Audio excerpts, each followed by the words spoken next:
Welcome to the Beth Yeshua podcast. For more episodes like this, visit bethyeshua.org/media.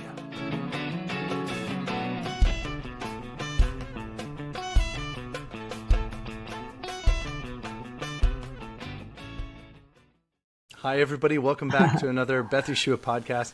I'm your host, Shari Rubinstein, and today I'm here with my mom once again. Hi, Mom. Hey, glad to be here.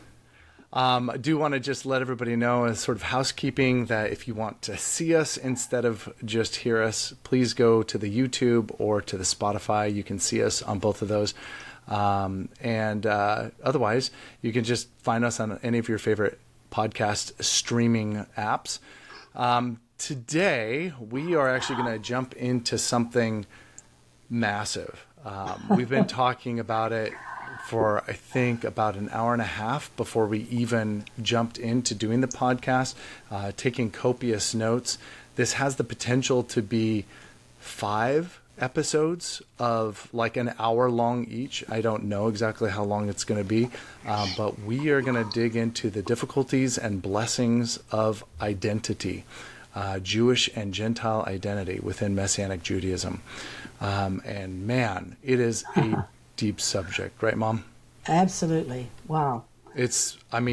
We have 1, 2, 3, 4, 5 potential episodes already kind of outlined. And we're going to even try to bring in some special guests, some guest rabbis. We've taken notes. We're gonna jump into it. Once again, we're probably going to offend someone somehow, because this is the internet. So somebody's already angry. I mean, we haven't even really said anything and you're already upset. That's fine. Send us an email. Rosh@bethyeshua.org, ROSH, that means head of the congregation, Rosh@bethyeshua.org.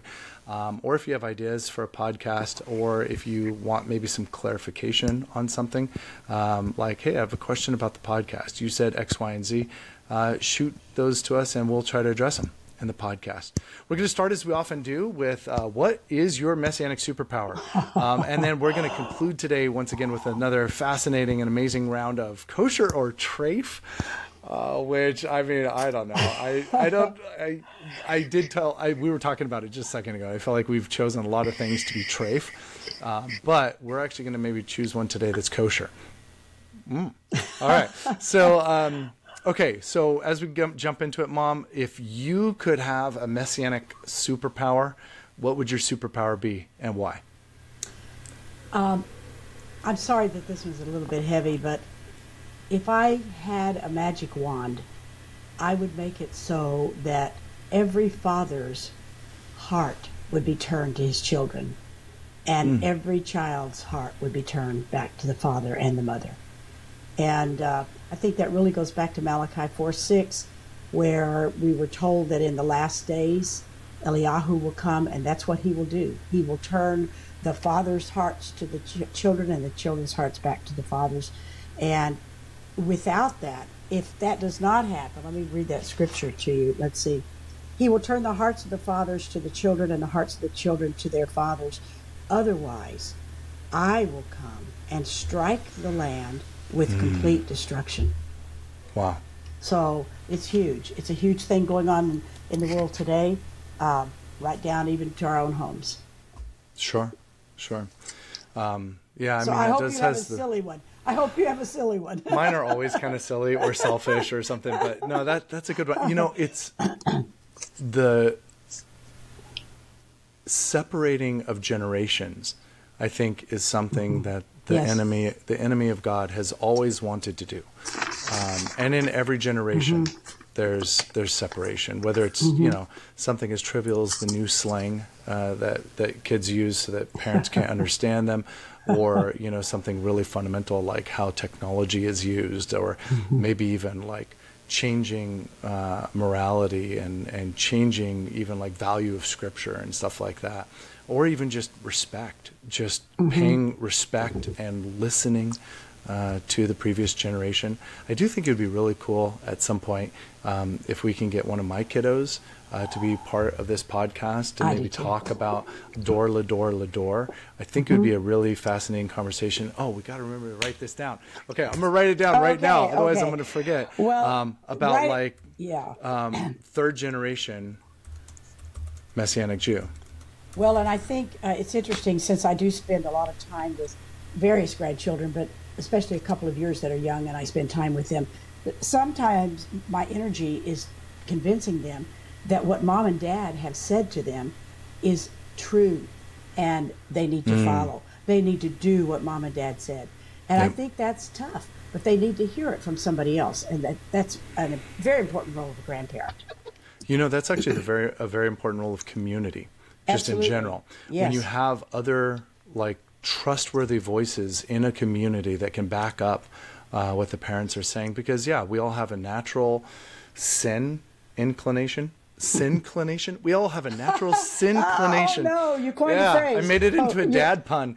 We all have a natural sinclination towards rebellion, right? But when you hear something from somebody else, then it actually makes you sit up and take notice in a different way. Yes. I think of it like I used to have pretty, intense disagreements with dad, but they weren't that intense, but we just had things that we disagreed about, like kind of fundamentally about Messianic Judaism.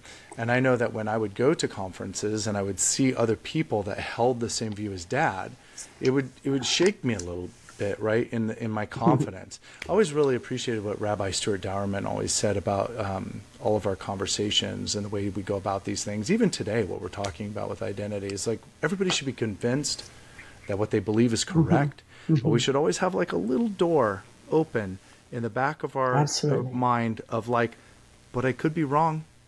And it's that humility, I think, that is really, really powerful. Okay, so I know this is going to sound totally superficial, but if I could have one Messianic superpower, it would be for every Messianic congregation to have really high quality musicians. And I mean, like, I know that within traditional Judaism, we don't do music. Like, it's not part of the Shachrit service. It's not part of our traditional times of prayer. It's, we're a liturgical people, but man, I really love worship that is music with instruments, and even like stuff where it's from like Mekedem and like modern worship, like in Hebrew, or if it's like older worship from the older generation. Well, Joshua Aaron's more of a new guy, but like I think of like even old school stuff, like old Lamb songs and Keith Green songs, and I mean, we could even have a debate about this at some point, whether or not you can sing Christian songs as part of Messianic Jewish worship, whether or not that's kosher or treif. I'm okay with it, especially since we have so many mixed marriages. We'll talk about that too a little bit, probably in our next episode. But there's something really wonderful about having people whose gifts are music, and they're using that gift to its fullness to actually worship God, and not just for their own selfish gain, and to lead the community. There was an entire part of the Levitical priesthood that was responsible for leading worship and for making music and for writing songs, and it's just part of a powerful tradition that I think would be really amazing. So anyways, I love it within our community. We often have some really strong musicians, but I think it'd be so cool if like somehow my superpower was I could like grab some nearby Messianic Jewish musicians for every single community and like plug them in, and they could choose what they want to do with them, but like get them plugged in and making music, I think would be a really cool thing. Can I share one little thing about that? Yeah, for sure. Sometimes when we're doing worship, I'm sure I'm hearing the angelic choir. Yeah. With us, in concert with us. Yeah. And it's just amazing. It's magnificent. It takes us to greater heights, but it's also taking the whole congregation, just pulling us up into that place with God. I love it. It is wild when you read Book of Revelation and you realize that there's like some sort of connective tissue between all the different parts of worship that are happening. There's like crazy angelic creatures that are around God himself, and there's elders, and they're all worshiping in different ways. And then there's the hosts of heaven, but then it's also joined by like all the creatures on earth and in the seas below, and like everything singing praises to God, like all at the same time. It's pretty wild, actually. It's actually really interesting too, because the book of Revelation has some things to say about there needing to be a distinction for Jew and Gentile, which is really interesting, right? We don't see an abolition of identity in the book of Revelation. We actually see that there are people from the Jewish people that are worshiping God, and then that there are the nations also that are bringing worship to God. God seems really okay with Jew and Gentile, and there being a sweetness of oneness in our worship, and yet us having distinct roles, which is really interesting.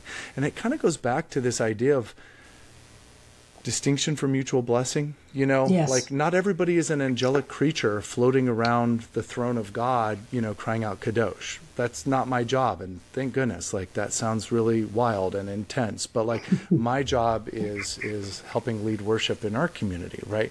But yeah, sometimes we all get lost in this idea of like we all should be equal, like everybody should be doing the exact same thing, but there's all these different realities that are happening all at the same time. And if we were all doing the exact same thing or expected to do the exact same thing, that would be really kind of weird. Well, that's that same versus equal. You know, we're not the same. We're equal in God's love for us, but we're distinct in our callings, our giftings, and that, you know, that distinction exists and continues to exist. Totally. Hey, let's just jump right into it. Let's jump right into our conversation on identity. And then for listeners, I want to tell you kind of like maybe an arc of where we will go. We're not sure. Like, this could switch up based on when we can get our special guests to come in, or like maybe something else will happen. This is going to be a real deep dive into this topic because, man, there's so much to say. And even with us doing a deep dive, I think that there's so many more things that people could really research out and find out on their own. It's almost too much, really, as you dive into this issue. But it's an important one. And so the thing we're going to start off with today is, who is a Jew and who gets to define that? Oh, man, which is wild. Because like we literally don't even have a seat at the table in that conversation. We are like the child of Judaism that like nobody is interested in inviting to the table. Like, there's like no other branch of Judaism that's like, oh, we should really hear what the Messianic Jews have to say about this. Like, no.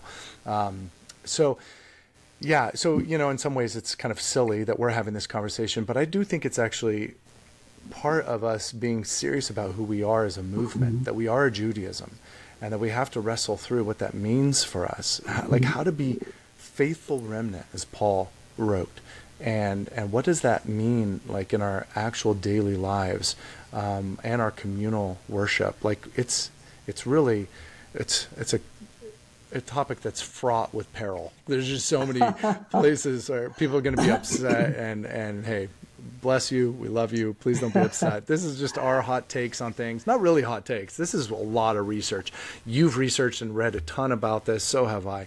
The second one that we might go into, just kind of as part of our arc, is the challenge of intermarried identity within Messianic Judaism, and why it's important for us to minister to those families, to families like as they're about to get married, maybe, and like I've done a lot of premarital counseling. Every single one of the weddings that I've officiated has been for an intermarried couple, except for one.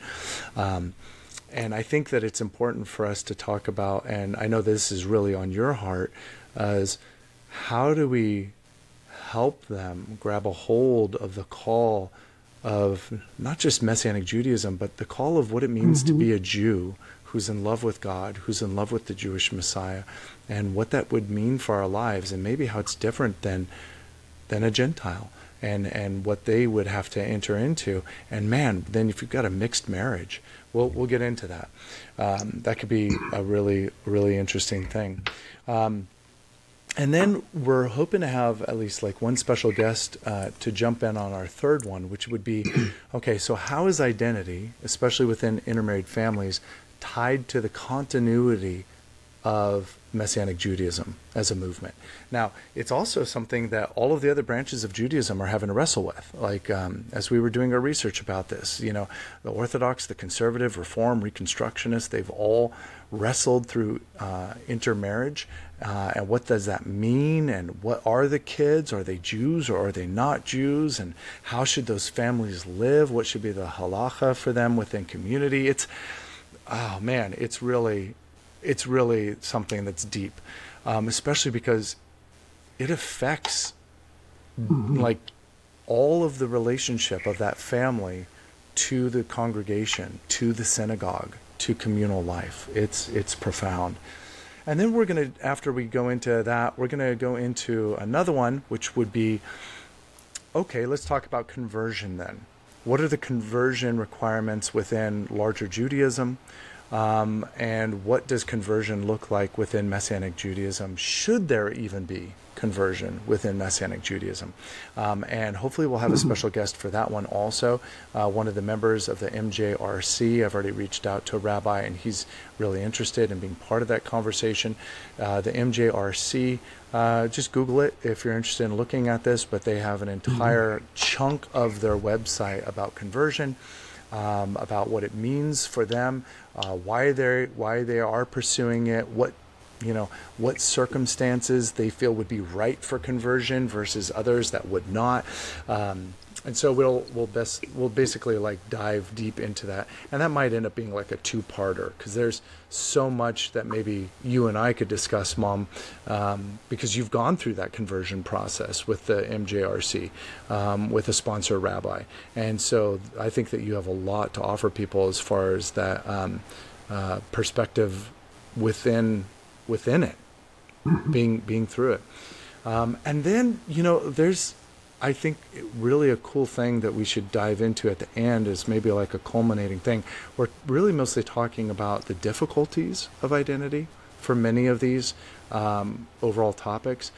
But I think it would be good for us to talk about the blessing of identity. The fact that we have Jews and Gentiles within our communities, and that's actually a place of power, that's a place of blessing, mutual blessing. That's a place of real sweetness. Yes. It's also a place of real sweetness even within intermarried families. I know that it's difficult. I don't think it's ever easy for intermarried families to navigate it, but there's so much potential for strength just in the opportunity to surrender your own desires to maybe a bigger thing that God might be doing. Is really profound. All right, so that's kind of the arc. Sounds good. You good? You good with that? All right. You've been like quiet this whole time. No, I'm like, okay, no. I got it right. I love the arc. I love the arc. Okay, love the arc too. We'll see if we get to all of it. Okay. It might take us a while. Today we're going to jump into who's a Jew and who gets to define that. And we started our conversation with just looking at Orthodox, Conservative, Reform, Reconstructionist branches of Judaism. So we'll kind of go through some of those. Bubby and I, we actually really disagree with some of the, especially matrilineal only descent. We think is a mistake, and we'll talk about why we think that that's a mistake. I know that there are other people that would completely disagree with us. And I was reading the very persuasive argument on Chabad.org of why they believe that it is only through the woman that Jewish identity comes. There's some things that are definitely true in what they're saying. The nurturing and the passing on of family values that the mom does, like in those early formative years to the child, that's real. And then we'll talk about the UMJC. The UMJC has a standard of Jewish identity. We'll look at that. And then there's a standard for making Aliyah. There's a standard for becoming a citizen of Israel. And that should have some weight because, man, like one of the fundamental prophetic calls of the Jewish people is to be in the land of Israel. and to be loving God in the land of Israel, and worshiping God in the land of Israel. And then, if we have time today, we'll get into our halacha as a community, where we landed after many years in prayer of discussion and going through it as elders. It was quite a process.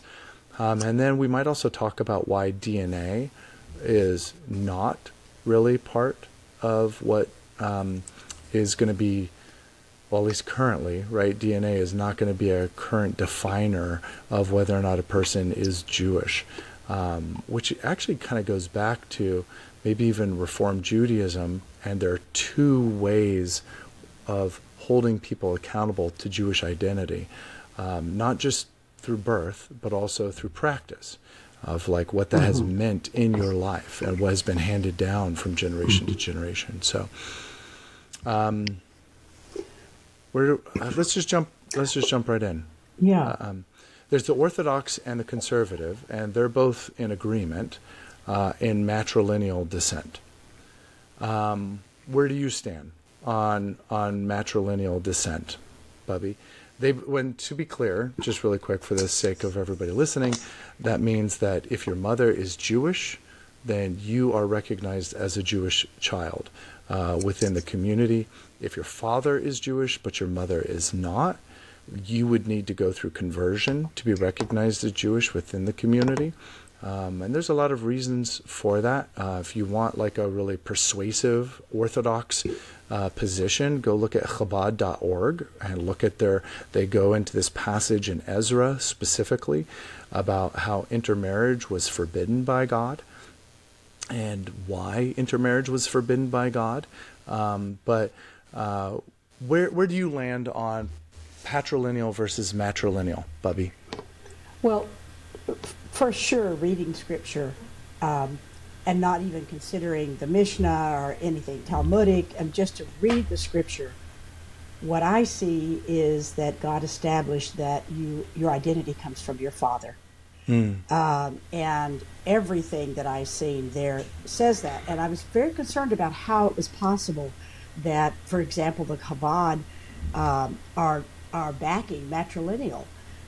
In fact, I think you were reading an article that said they were claiming that matrilineal is of Torah. Right. It goes way back to the very existence of the Jewish people, which it can't, because the scripture that we have that shows us that it is the father that determines your identity has always been there. But I can see some of the reasons for why there have been switches. For example, I think the Reform have decided that how fair is it? So if a girl, if a person is born of a non-Jewish mother, then they would have to convert, even if their father is Jewish, correct? Isn't that the way they... Not within Reform. Oh, not within Reform. I'm so sorry. No, that would be with Orthodox or Conservative. Orthodox and Conservative. Conservative, yes.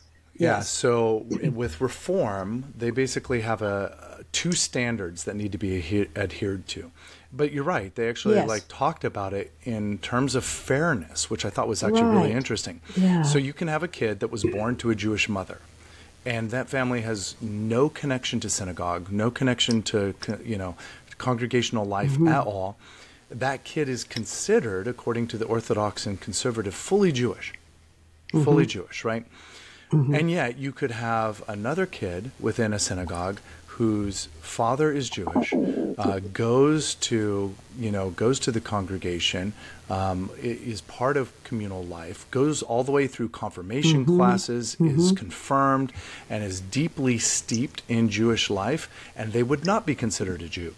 And so part of their argument within the Reform making this position in the 80s was, we don't think that that's fundamentally fair to actual identity. Identity is something that should have kind of two prongs, and one of those prongs is a lived out Jewish life, whatever that means within their communal experience. No, and I think the fairness issue is one that keeps coming up. We saw it with whether or not women should be rabbis. It's a fairness thing, and I think we get notions about what is fair that is not based on Scripture. And True. that's what I feel like is happening here. So, for example, if a child, well, for example, even today, if someone is wanting to be in ministry, in Jewish ministry, and their father is Jewish and their mother is not, we've even known of people who have converted Right. because they did not have that background. Right. So, at any rate, to me, it's got to be a mixed thing. It's got to be about what the heart and the calling is of that particular person. If that person is called to be in Judaism, if they're called because they were born to one Jewish parent, I don't understand why they would not be fully Jewish, regardless of whether it's a mother or a father. To me, Well, either should work. Well, let's go into the Orthodox and the conservative argument.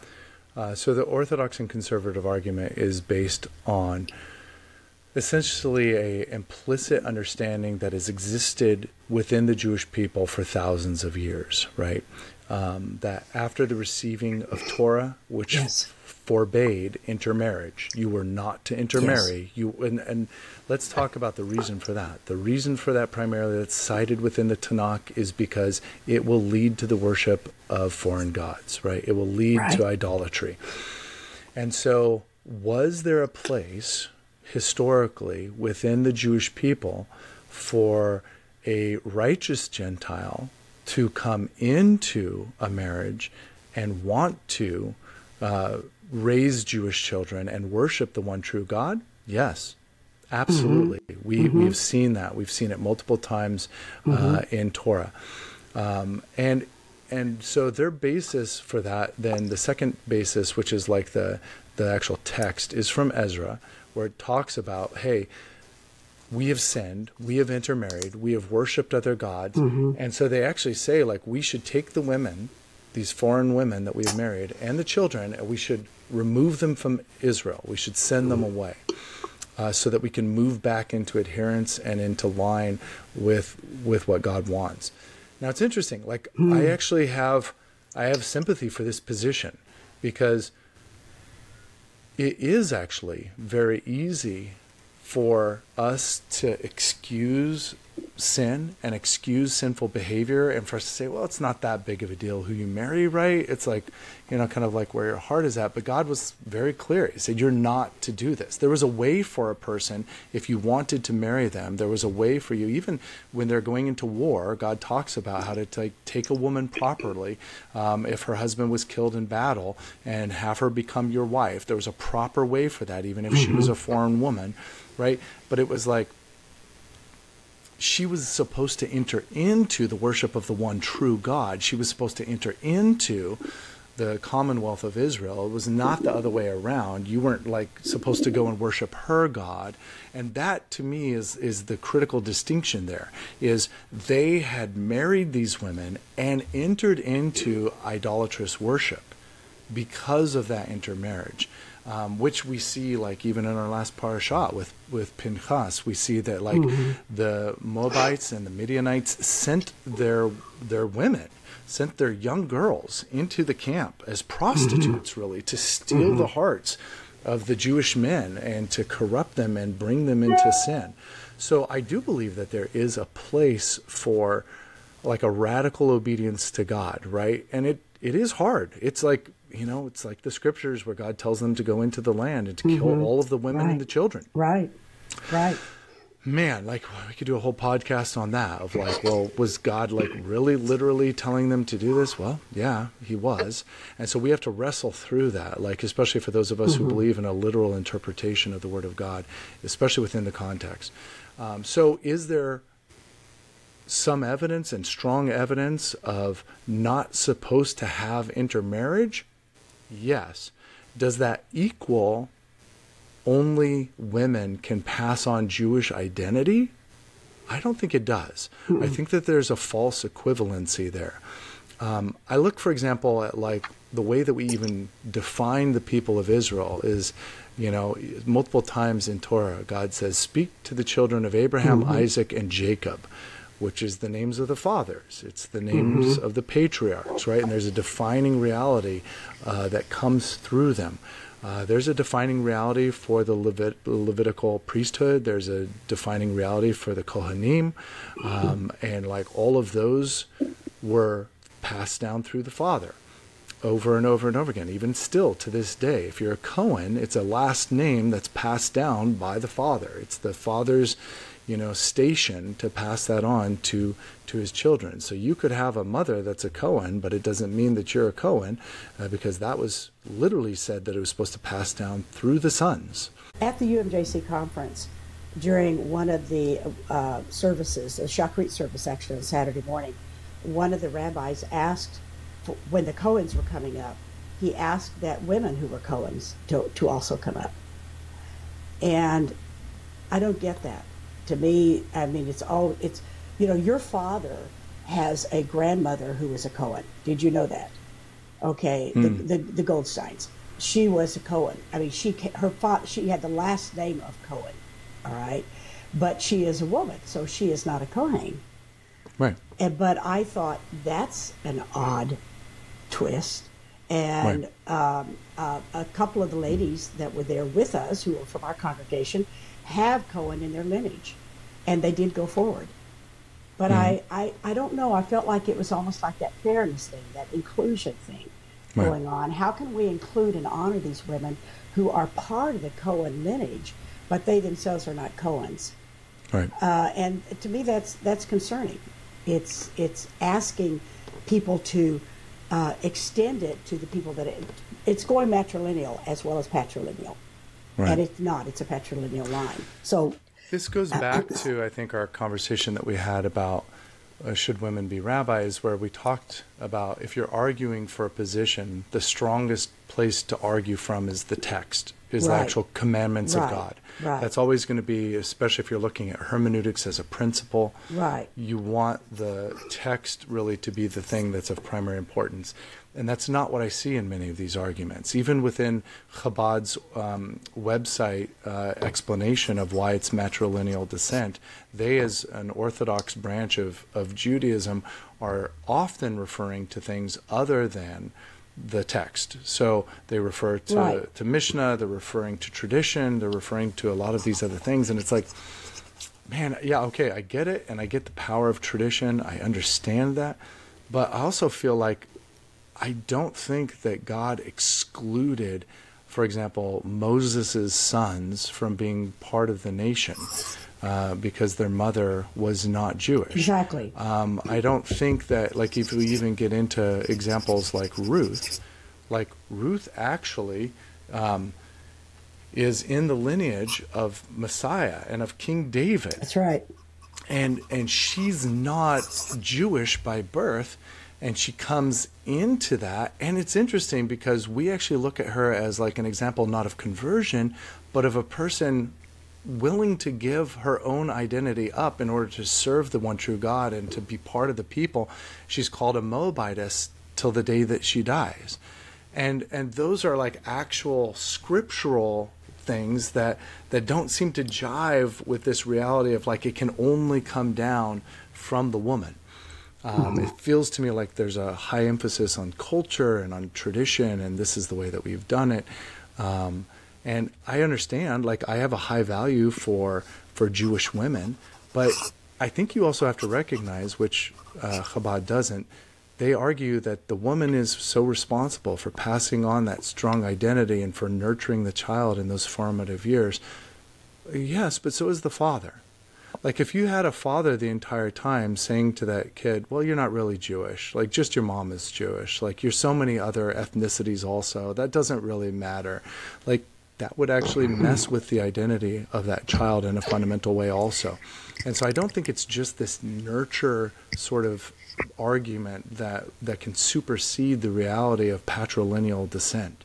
And in fact, we, as those who have accepted that the Brit Chadashah is also the Word of God, we have this example from Timothy's life where Rav Shaul converts him, essentially, makes him do a Brit Milah because only his mother is Jewish.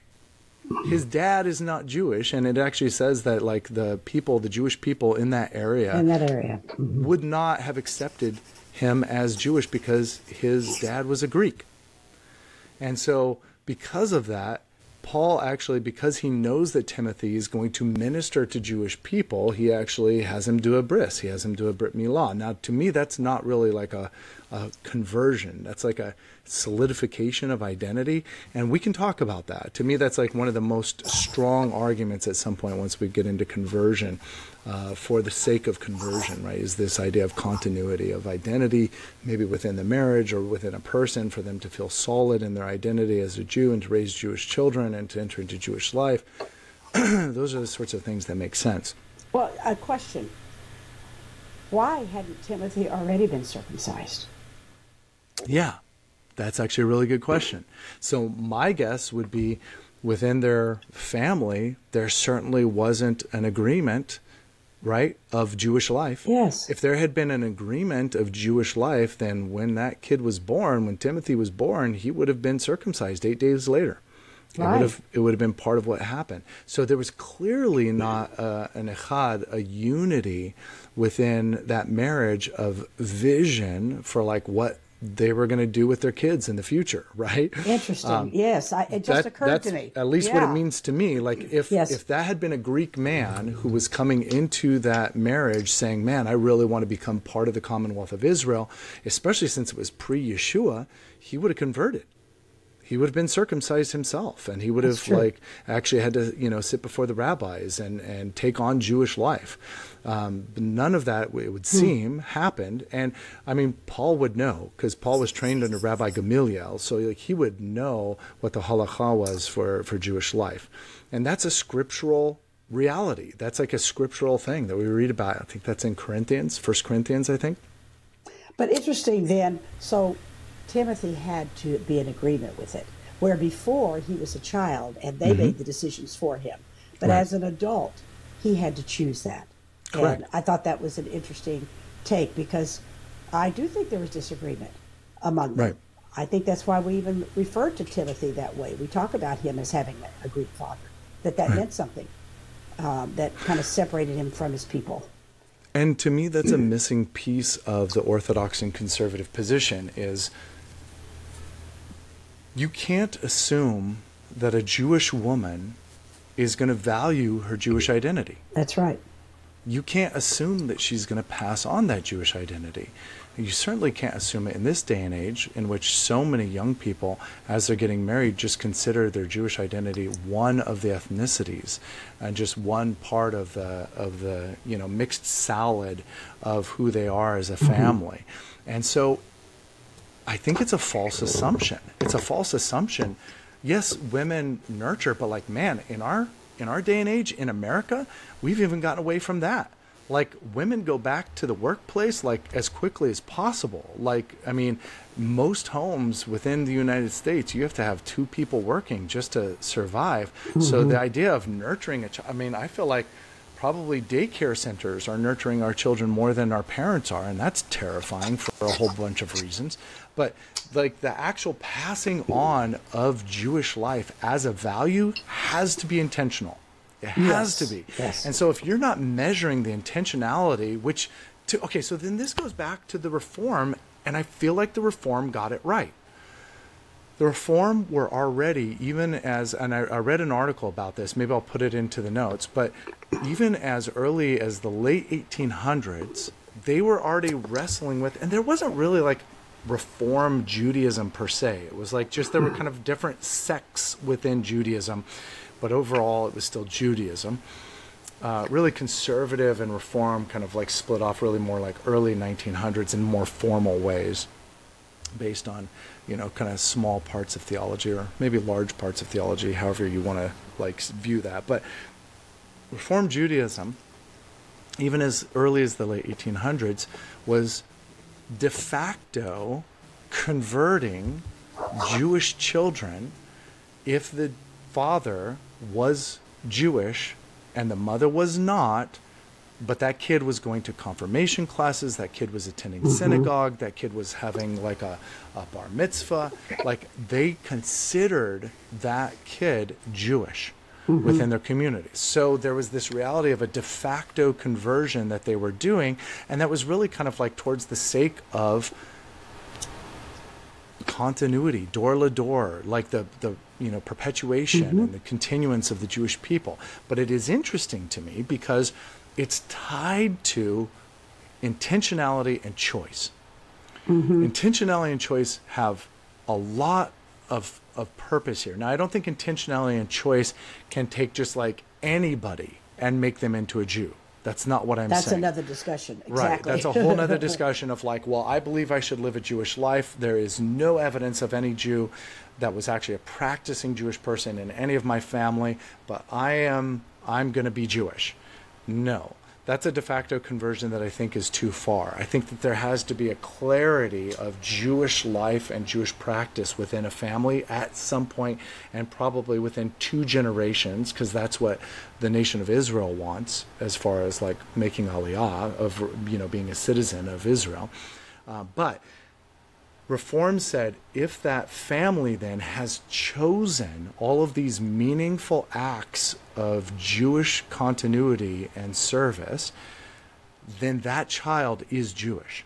And it's right, because even if the dad is Jewish and the mom is not, that family is in at least enough agreement. I mean, we don't know what's going on behind the scenes. The dad may just be this domineering, horrible jerk, and he's like, no, my kid's going to go to synagogue, and the wife may be like, okay, whatever, it's not worth fighting. But there was at least enough that, like, the kid is there, and the kid is participating in Jewish communal life, right? And man, this whole thing where it is just blood is kind of weird, right? But I mean, like, it's a lot of like what we're saying right now. It's like this combination of blood and intentionality, right? And that's what we see in the story of Ruth. We see, like, even though she's not going to consider herself necessarily Jewish, she is referred to as the Moabitess. She refers to herself as a Moabitess. She is intentionally serving the God of Israel, and your people will be my people. Absolutely. And so when she enters into that relationship with Boaz, she's going to raise Jewish kids. She's going to have her kids be part of Jewish communal life, whatever that looks like. And I think that's the point, that regardless of whether she did anything like the conversion, Ruth's heart was different. By the time when she was widowed and Naomi was leaving, her mother-in-law, and she says, I'm going with you. Your people are my people. Your God is my God. And I can't remember the name of the other woman with her at the time who also had lost her husband. Right. But she says, I'm going back to our people. I'm going back to Moab. Right. And Ruth said, no, that's not who I am. And I think it's less important what we call her in terms of identity, but it's more, look at what she did. She created a Jewish home. She created a Jewish space. She always bore the name of Moabitess, so she did not feel negative about the fact that she was a Moabitess, but yet her intention and her choice was to make sure that the home was a Jewish home, that it was serving the Jewish God. So I think that speaks to us about what an intermarried family should look like. Whether it's the woman who's intermarried, I think it's much more difficult when it's the man who's not Jewish, as in the case of Timothy. And I think we see that. We see that all the way up to his adulthood, that they hadn't even decided that he should have a bris. But I think we need to have a conversation about that, about the difference of men taking on this role as the non-Jewish one and women taking it on as the non-Jewish one, because I think it's very distinctly different, which maybe we're going to do in that other part. Right. When we talk about the intermarriage in our second part. Right. I think that this goes back to what we were saying even about women as rabbis. Yes. There is a position of spiritual leadership and headship that the man within the marriage is supposed to be doing. And so it does make it a very tricky thing then for a man who is not Jewish and maybe doesn't even really feel those callings of Jewish identity on himself to marry a Jewish woman and then to say, I, as the leader of this spiritual union, will say, yes, my children will be Jewish. We will raise them solid in that identity. I will make the sacrifices necessary of like my own druthers, my own wants in order for that to happen. Because often I think instead what you see is you see that the Gentile husband, the non-Jewish husband, struggles actually with that. And it's like he doesn't necessarily feel the same calling that his wife does, because it's actually maybe not his spiritual calling. That's why I felt like it was always such a blessing to be able to have the conversation with the couple before they got married. Absolutely. So often we have conversations with couples after they get married when they're struggling of like, are we going to have a bris? Are we going to have our kids bar bat mitzvah? Are we going to go to congregation even? Like or are we just going to go to the church down the street because it's easy and they have, they have what we want as far as the conveniences of modern worship. And if you have the conversation before the marriage begins, then you actually can say to them, whether or not they want to jump at it, there's a spiritual calling on the Jewish people that is different than the nations. Now, there's a 99% overlap. We have a lot of spiritual calling with the nations that is the same. But there are some distinctions that God has purposefully built into the Jewish people that remain. That means something. Right. Yes. No, go for it. What were you going to say? I was going to ask, what occurs to me is, how difficult was it for you? Because we did not come into Messianic Judaism until you were about 12 years old. Sure. And our home was not, I was ambivalent. And I remember you had a lot of wrestling with that.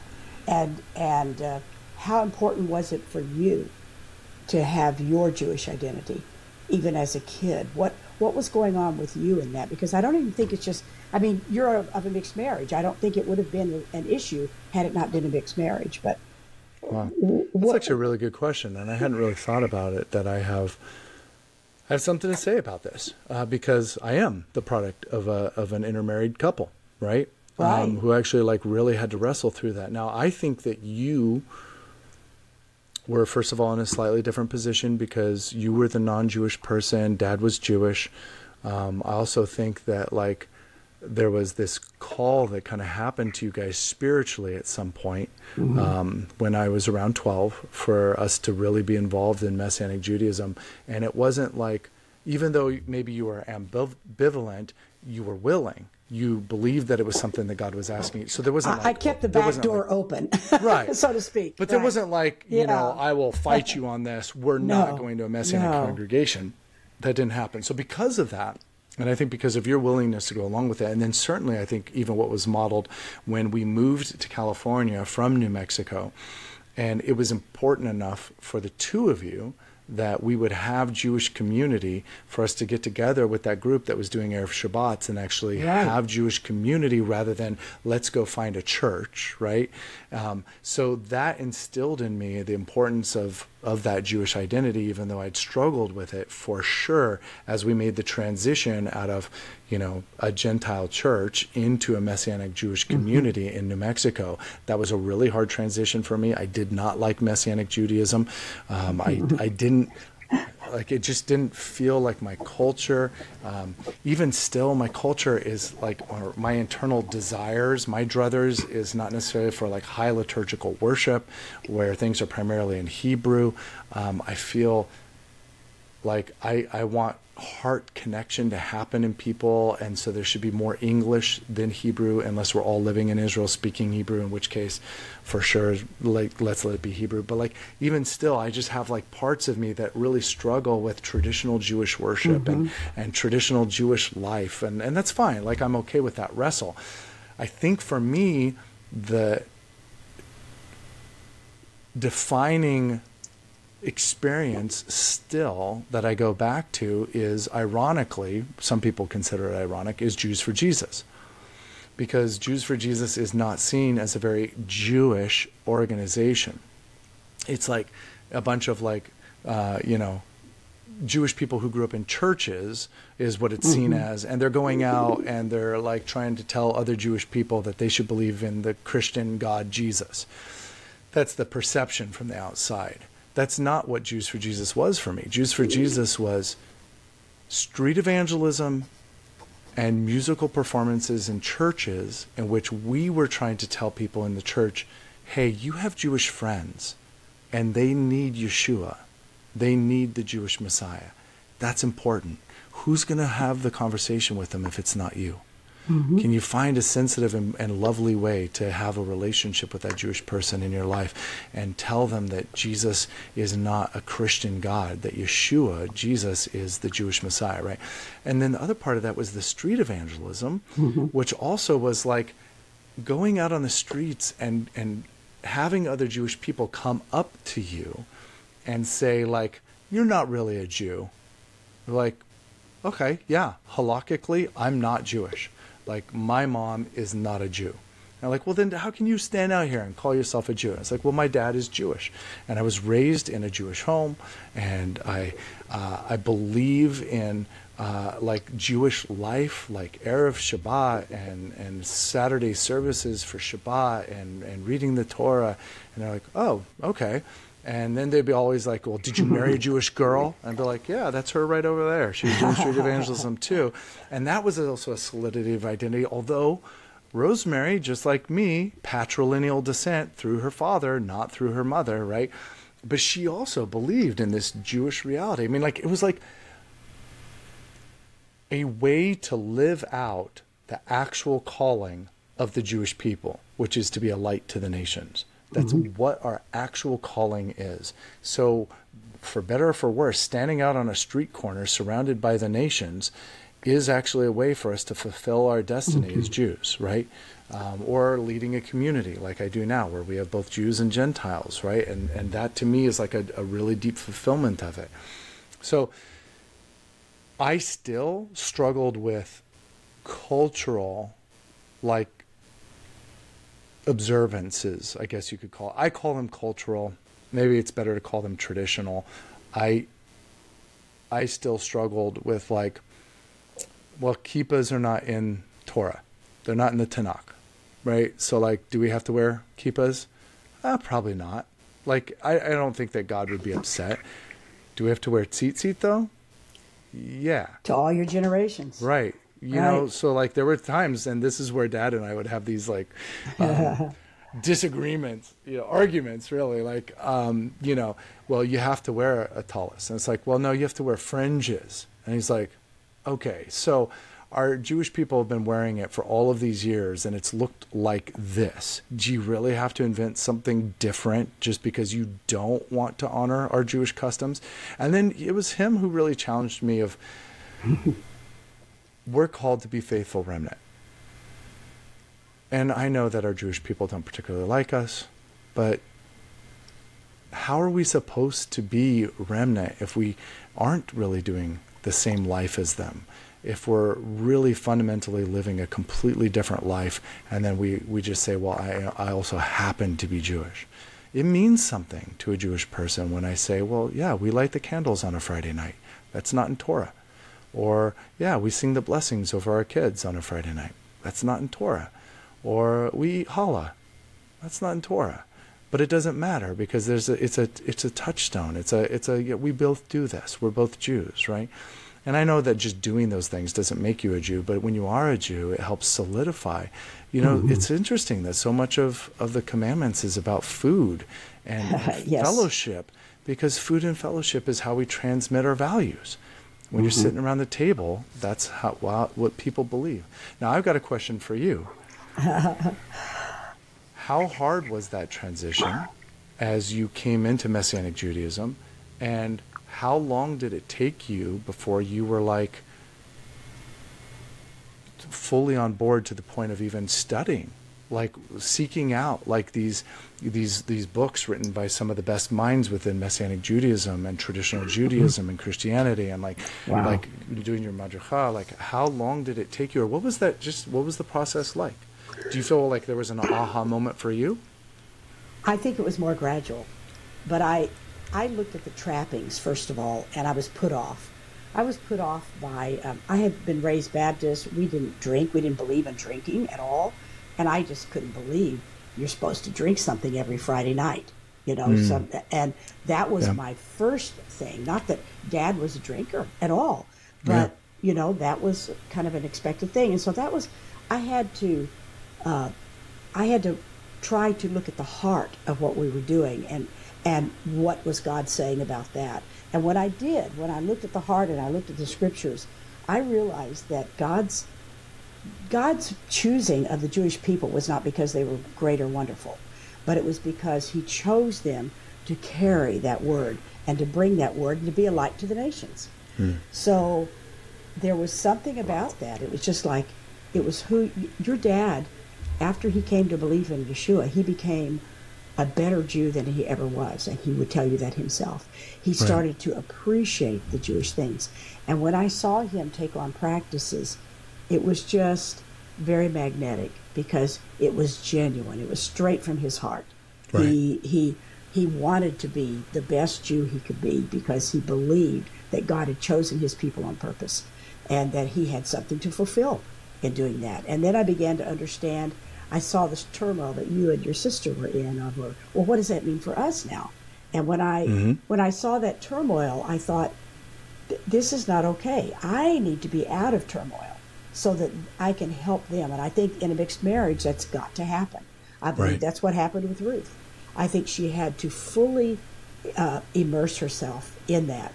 And, I come from a variety of ethnicities, and I don't, all of them are important. And as your father said, God made ethnicities on purpose. He made cultures on purpose, the diversity on purpose. But he also made one that came with a covenant, and that was the Jewish covenant with his, with God. So that process probably, by the time we were still, by 1988, let's see, we were together from 74. By 1988, both your dad and I went to a conference, and we were convinced we were supposed to be in Messianic worship. At the same time, we were in two different meetings, and we were both convinced at the same time. I think he was much closer to it, but I think it's kind of like you're talking about dealing with the one who needs to move the slowest. He was moving at my pace. And I think at that point, I caught up with him. And then from then on, it was, what do I need to know? I don't know anything I need to know. And so I began to learn. I learned first with your dad and took many of the classes he took, but it was a process, a long process. In fact, I didn't even plan on doing the Madrika. I just started studying, and then I realized it's kind of part of a program. I should just do this. It took me a good number of years to do it, but it was a complete program, and I appreciated that because it gave me more of a feel for not having been born Jewish. I still could be the leader of the woman of a Jewish household, which I think is a very essential role. Because we're talking about food, fellowship, all of those things that comes from, most of the time that comes from the woman, even though my father was a famous cook. I mean, not famous, but famous in our family. But nurturing is built into women. And if I did not nurture you guys so that you understood who you were, you would not get it. And it was touch and go. I didn't know how you would receive it. I think your biggest revelation was when you were sitting in that world history class and they were showing a movie of the Holocaust. And what would you have been, about 15 at that time? I think we had just come to California. And I remember correctly, your big 6-foot self went out of that room in tears. No, it really affected me a lot. And I had a conversation with Dad, and he told me about all the Rubinsteins that have been lost in the Holocaust, and that meant something to me. Yes. And so, and it's been a process. And I think, I wish it weren't such a painful and long process. I wish there was a way that we could help mixed marriages to take care of that. Jewish to Jewish, you and Rosemary have always worked together on that. And your children all identify as being Jewish. But it's something that mixed marriages don't have, and we need to help them. So they can help their kids. And we'll get into that next week, where we talk about that. in more depth. I think a big part of that is actually just being preemptive. It's hopefully being able to have the conversation with them before they're married, and how to at least take it seriously or pray through it. A lot of that just depends on the spiritual condition of where people are at. You know, many people are not, as I've counseled them towards marriage, in a position of wanting to like really pray and ask God and like, hey, I'm down to surrender my will to whatever your will is, God. So anyways, I know we should wrap it up. We've been going for a while now, and I thought maybe let's do our lighthearted. But there's a bunch of things we did not get to, first of all, so we're going to have a second one just on what does the UMJC say about Jewish identity. Spoiler alert, they're patrilineal and matrilineal, so they much more adhere to the Reform position. What does Israel say? Israel says in order to be considered for citizenship in Israel, you have to have a verifiable Jewish grandparent, and it could be patrilineal or matrilineal, which is obviously different than like Jewish, right? So like there's Jewish, and then there's like citizenship kind of within Israel. There's Jewish even like descent, I think they right, call it. Jewish descent and versus Jewish, and then Beth Yeshua, once again, spoiler alert, we're much more close to Reform than we are Orthodox and conservative. And DNA, also a little bit of a spoiler alert. We'll hit a few of these next week. DNA is still not very precise, and it's more about geographic location than it is about peoplehood. So once again, and that also goes back to begging the question of like, man, okay, at what percentage is a person DNA Jewish enough if they've never had any Jewish life at all? And what do you do with that? You know what I mean? So we can have a little bit more of that conversation. But let's end with a lighthearted kosher or treif. You actually had a really good one for more of a lighthearted one. Okay. Let's ignore the other one that was a little bit more heavy. Let's just talk about your one that was a little bit lighthearted. Why don't you go ahead and hit us with that? Okay. So this is your question, Josh. Is this treif or is this kosher? We are not to eat crab. I love crab. So I buy fake crab, and I fix it just the way I would fix regular crab. Treif or kosher. Okay. So I could see a lot of people being like, well, you should even like stay away from the appearance of evil. And it's like, okay, yeah, I get it. Like somebody, like if you see a person who's supposed to be Jewish and they're eating crab, you might be like, huh. What's going on there? I might have a conversation with them as a leader of a congregation, like, why are you making that choice? But I might not also, because I know that observance really happens at a lot of different times in a lot of people's places, in people's lives at their own unique pace is what I'm trying to say. But my real answer is I think that it's much more literal than that. So if you're not literally eating crab, I think it's not a problem. You know, we actually were just talking to our kids the other day because our kids refer to bacon all the time. Like, can I have bacon with this? And can I have bacon with that? And we were like, you guys know that you eat turkey bacon, right? From Trader Joe's. Like, it's not actual bacon. And so, like, if you go to a friend's house, just to remind you, little ones especially, like, their bacon is probably from a pig. It's actual bacon. So you need to start saying turkey bacon, and we need to make that clear. But yes, turkey bacon, imitation crab, kosher, as far as I'm concerned. What about you? I think the same thing, because it's about taste buds. There's something about the crab and that the taste buds respond to it. I was raised with pork. So it's a taste thing, and so if I can taste something that tastes like that, I don't care what it's made out of. So to me, if it's crab, it's nostalgic because we lived on the boat, we fished, we got crab meat all the time by fishing ourselves, and so I think it's kosher. And we just came from a conference where they made sure they served us turkey bacon and turkey sausage. Yeah. No crab though. No crab. That's so funny. I'm just thinking though about the fact that Dad was like a crab fisherman, a Jewish crab fisherman. That's right. Like, that's hilarious. That was part of his process. Funny. That was part of his coming into his own understanding of his identity. Yeah, I remember when he loved it. He dropped it. Yeah. I remember when at a point we actually became kosher as a home. Yes. And I mean, not like like, No Orthodox, kosher. no separate refrigerators Separate or- refrigerators yeah. or separate dishes, no separation of meat and dairy. More of a trafe distinction, yeah. Yeah, more of a trafe distinction. So, all right, thanks a lot, Bubby. I know these are deep conversations. Once again, if you have questions, please shoot us an email. Like, we actually would really welcome that. We're not like angry or full of rage. We're not going to make fun of you. But like, if you have a genuine question, please shoot it to us. Rosh, R-O-S-H, at BethYeshua.org. And as always, you can find our podcast on YouTube and Spotify if you want to see us. Or you can also find it on Apple Podcasts too, the audio version.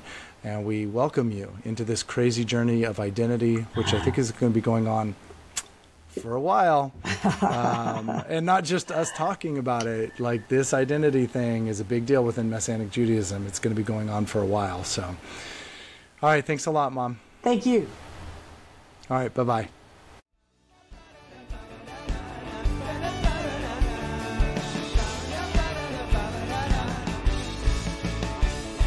Thank you for listening.